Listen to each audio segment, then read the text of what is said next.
AP మంత్రి లోకేష్ ప్రతిపక్షంలో ఉండగా రెడ్ బుక్ పేరుతో రాజకీయం చేస్తే బీఆర్ఎస్ ఎమ్మెల్సీ లోకేష్ను ఫాలో అవుతూ తమ పార్టీ రంగైన పింక్ బుక్ పేరుతో రాజకీయం ప్రారంభించారు. గతంలో లోకేష్ మా నాన్న మంచోడు నేను మూర్ఖుణ్ణని ప్రకటించుకుంటే కవిత కూడా మా నాన్న మంచోడే కానీ నేను మాత్రం పొలిటికల్ రౌడీ అని పొలిటికల్ హెచ్చరికలు జారీ చేస్తున్నారు. సక్సెస్ అయిన పొలిటికల్ థియరీ కావడంతో స్టైల్ కావడంతో కవిత కూడా అలాగే ఫాలో అయిపోతున్నారట.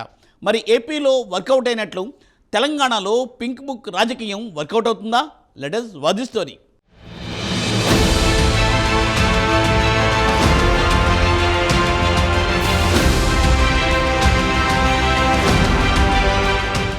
తెలంగాణ రాజకీయాలు అప్పుడే ఎన్నికల మూడ్లోకి వెళ్లిపోయాయి. కాంగ్రెస్ ప్రభుత్వం ఏర్పడి ఏడాదిన్నర కాకముందే ఎన్నికలు సమీపించినంత యాక్టివ్గా పాలిటిక్స్ నడుస్తున్నాయి.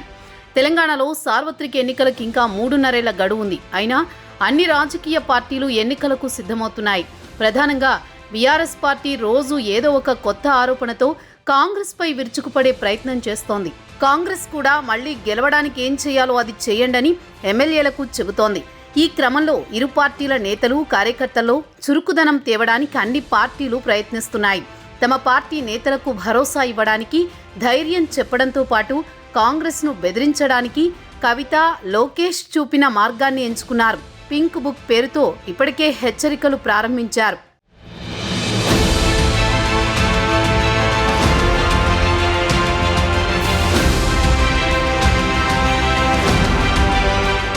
ఏపీలో టీడీపీ ప్రతిపక్షంలో ఉన్నప్పుడు అధికార విపక్ష నేతల మధ్య విమర్శలు ప్రతివిమర్శలు హాట్గా నడిచేవి. ఆ సమయంలో నారా లోకేష్ యువగలం పాదయాత్ర ద్వారా వైసీపీపై పోరాటాన్ని ప్రారంభించారు.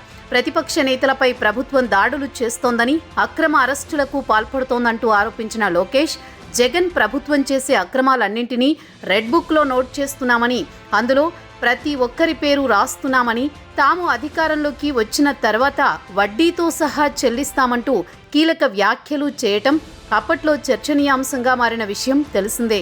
అయితే ఇప్పుడు కవిత కూడా అచ్చంగా అలాంటి వ్యాఖ్యలే చేయడం ఇప్పుడు ఆసక్తికర చర్చకు తెరలేచింది. ప్రస్తుతం బీఆర్ఎస్ ప్రతిపక్షంలోనే ఉండడంతో గులాబీ పార్టీపై, ప్రధానంగా కల్వకుంట్ల కుటుంబంపై అధికార పక్ష నేతలు తీవ్రస్థాయిలో విమర్శలు చేస్తున్నారు. వాటిని తిప్పికొట్టే ప్రయత్నంలో ప్రభుత్వంపై చిన్న విమర్శ చేసినా తెల్లారేసరికి పోలీసులు వచ్చేస్తున్నారని, అక్రమ అరెస్టులతో వేధింపులకు పాల్పడుతున్నారంటూ బీఆర్ఎస్ నేతలు ఆరోపిస్తున్నారు. పార్టీ కార్యకర్తలను సైతం పోలీసులు ఇబ్బందులు పెడుతున్నారని, సోషల్ మీడియాలో చిన్న విమర్శ చేసినా మరుసటి రోజే ఇంటికి పోలీసులు వచ్చి వేధింపులకు పాల్పడుతున్నారంటూ కవిత ఆరోపించారు. ఈ క్రమంలో కార్యకర్తలపై కాంగ్రెస్ సర్కార్ పెడుతోన్న అక్రమ కేసులపై కవిత స్పందించారు. అన్నీ పింక్ బుక్లో రాసుకుంటున్నామని, అధికారంలోకి వచ్చాక ఇంతకింత తిరిగి చెల్లిస్తామంటూ కవిత హెచ్చరించారు. లెక్కలు ఎలా రాయాలో తమకు తెలుసని, అన్ని లెక్కలు తీస్తామంటూ కవిత విరుచుకుపడుతున్నారు.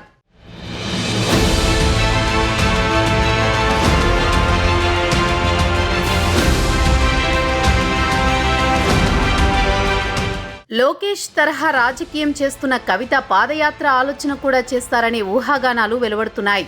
ఇప్పటికే కేటీఆర్ పాదయాత్ర చేస్తానని ప్రకటించడంతో కవిత ఉమ్మడి నిజామాబాద్ జిల్లా వరకు, అంటే తనకు బాధ్యత ఇచ్చిన జిల్లా వరకు పాదయాత్ర చేసే ఆలోచన చేయవచ్చని తెలుస్తోంది. అయితే కేటీఆర్ రాష్ట్ర వ్యాప్త పాదయాత్రలో కవిత నిజామాబాద్ జిల్లా వరకు పాల్గొంటారా, లేక సొంతంగా కవిత ఒక్కరే నిజామాబాద్ జిల్లాలో పాదయాత్ర పూర్తి చేస్తారా? వీరి పాదయాత్రలు తెలంగాణ రాజకీయాలపై ఏ స్థాయిలో ప్రభావం చూపుతాయనేది వేచి చూడాలి.